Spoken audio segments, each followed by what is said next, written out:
Teen suicide is a very big issue in Colorado, as Colorado has one of the highest rates of suicide in the country. 25% of high school kids in Colorado have been depressed in the last year. Around 14% of teenagers have thought about suicide in the past year, and over 7% of our teenagers have actually attempted in the last year. So if you have a big high school, say with 2,000 kids, you have 140 kids that have attempted suicide in the last year. It really is very shocking to think about. So what we know about teenagers that die by suicide is most of them have a mental illness. They maybe have depression, they maybe be bipolar, have ADHD, or conduct disorder is often a factor. And that doesn't mean that they were in treatment for mental illness or were on medication, but if you look at the case afterwards, they often had those things that, if treated, could have prevented the suicide. There's several populations that are at higher risk, and our lesbian, gay, bisexual kids are at 4 times higher risk. Our kids that are in foster care or in the juvenile justice system are at, I think, 5 times higher risk of suicide. Drug and alcohol involvement, family problems, difficulty at school, learning disabilities, being in special ed is another risk factor.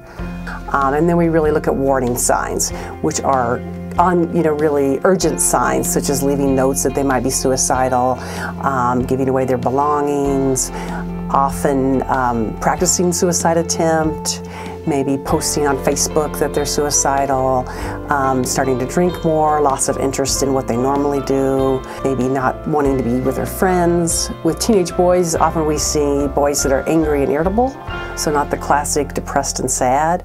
And then there's often a trigger. So a trigger is something that occurs that day that is kind of the last straw from the student's point of view. So the main trigger is having to do with trouble with the law, getting in trouble at school, like being suspended or expelled, and your parents are going to be upset with you, as well as breaking up with a boyfriend, girlfriend, having a loss, like a grandparent dies, a loss of a friend. Those factors all combine together to make a student more suicidal, more in danger.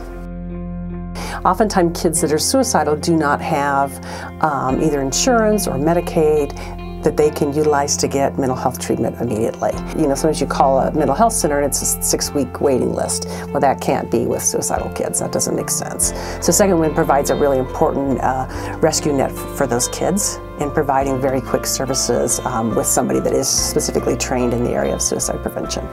If we talk about suicide with teenagers, it helps them. If they really are suicidal, it's kind of like having somebody finally listen to you, and it's a big relief, and they're less likely to kill themselves. And by having a licensed therapist, we're getting someone who really specialized in suicide prevention and has the skill set to really move that student back to a safer place. They also would have the skill set to determine if the student maybe needs medication or needs more long-term therapy, and the resources to bring that student to that.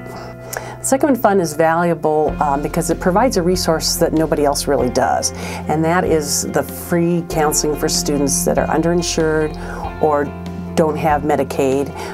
It really provides the counseling sessions that student needs to get out of the woods and be safe in a way that nobody else really does.